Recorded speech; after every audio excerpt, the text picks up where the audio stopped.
So you up there swear you never did drugs at work? Achoo! Oh, I swear I was never high at work, nor did I do drugs.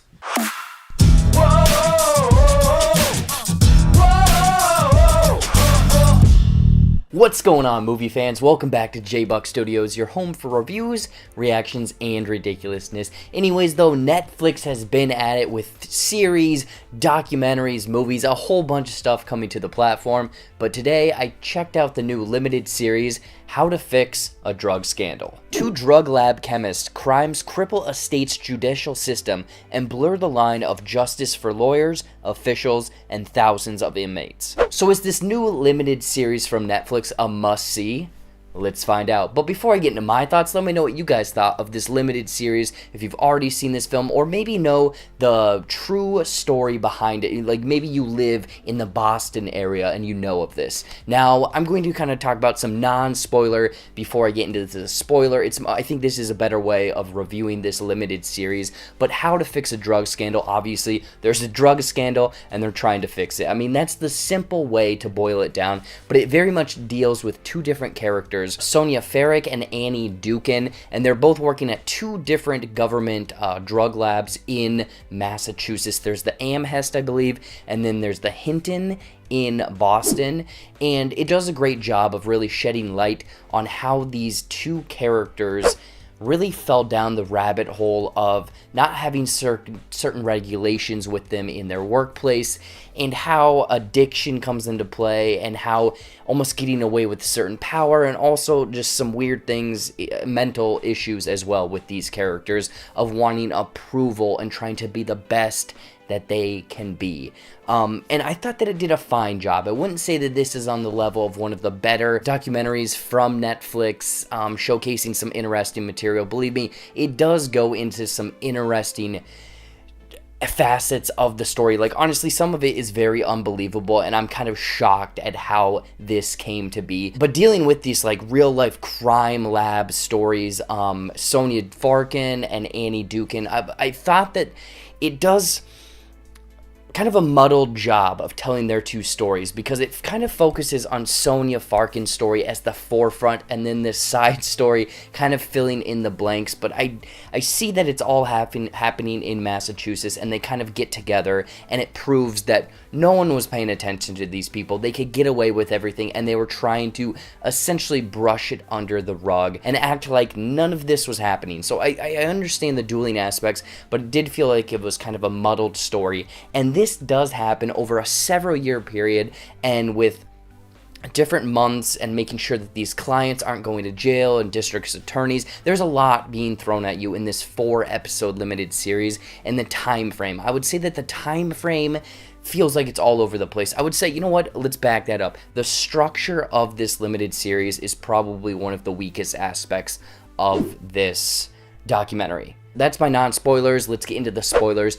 I thoroughly enjoyed the Sonia Farkin aspect of the story, because it very much shows her as a child and growing up and being the first woman to play football in the state, and her basically being this genius and then going and working at this lab, and then the gradual downfall of addiction and depression, and her missing something in life, and honestly how she just got away with taking these drugs, just filling them in with fillers and salts and other powdered sugars and stuff like that, just doing cocaine and then meth, and you can see how it just gradually gets bigger and bigger and bigger, and how she got away with this for so many years without her colleagues even knowing. And then it also sheds a light on government funding of this lab, because they basically said that they had enough funding for basically the salaries and to keep the lights on. Like, the material, what they showed looked like one of my old high school like labs that we had, that was very much like from the 50s.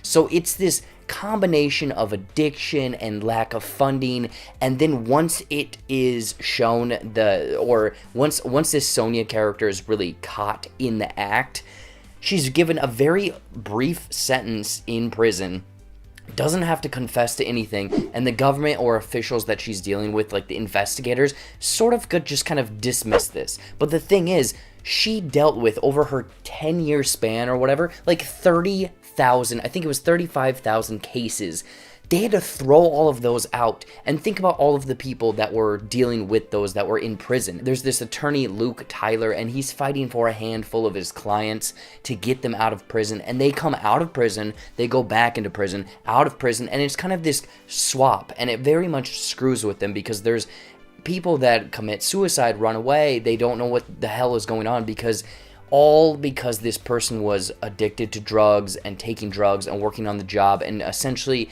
doing these tests to prove that these drugs were actually drugs to convict these people. So it's this very muddled mess, and then it goes to the the politicians, the district attorney, the governor, and you can see how everything just completely falls apart. So I like that aspect of the story. But then they're adding this other one in, which I understand it's also playing with the drug scandal and them trying to get away with it. But Annie Dukin, she should have been caught from day one because she is doing 4 times as much work as the other characters or other workers at this lab, and she isn't even testing the material. It came out that she was dry labbing or dry testing. I can't remember what the term is, but essentially she was just looking at material that looked the exact same, like salt, sugar, cocaine, and just assumed that it was either all cocaine or all sugar. So even all of her stuff, all of her tests had to be thrown out. So it was this weird thing where there could have been violent criminals that did have drug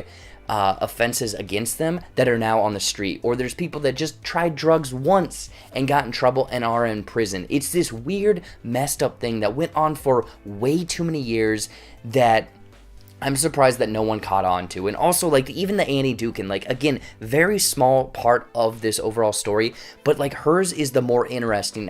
I wish that it would have focused on her a little bit more because she is, like, making up fake characters in her mind and making up that she's going to a college and trying to become, like, this suitor of this other district attorney. Like, it gets weird, and I wish they would have expanded on that character a little bit more. Obviously, the Sonia character gets the majority of this limited series, but Annie Dukin is a very interesting person. Again, it's a very kind of muddled story that has a nice silver lining at the end of it, and also showcases, depression, addiction, and government funding, and how just the government and certain officials have power and just completely wipe things under the rug and act like they weren't there. So I thought that showcased that in a nice light. Anyways, for a recommendation, I would borderline recommend this one. I mean, with Tiger King and a few other ones that are on Netflix right now, they're better to watch. They're more entertaining. This one's very much kind of like a true story of how certain people got away with certain things. So in closing, How to Fix a Drug Scandal, I'm going to give 2.5 out of 5 lumps of cocaine. So what did you guys think of How to Fix a Drug Scandal? If you've already seen this one or now looking forward to this one, I want to know in the comments down below. Anyways, though, as always, thank you so much for watching. Watch some more videos up there or right over there. I just dropped the debut episode of JBuck Live and some fun clips. Check that out over there. Otherwise, I will be having a couple probably more ending explained poorlies on my channel, and then obviously more streaming platform movies. Follow all of my social media, like this video, subscribe to the JBuck Studios channel, and until next time, we'll see you later.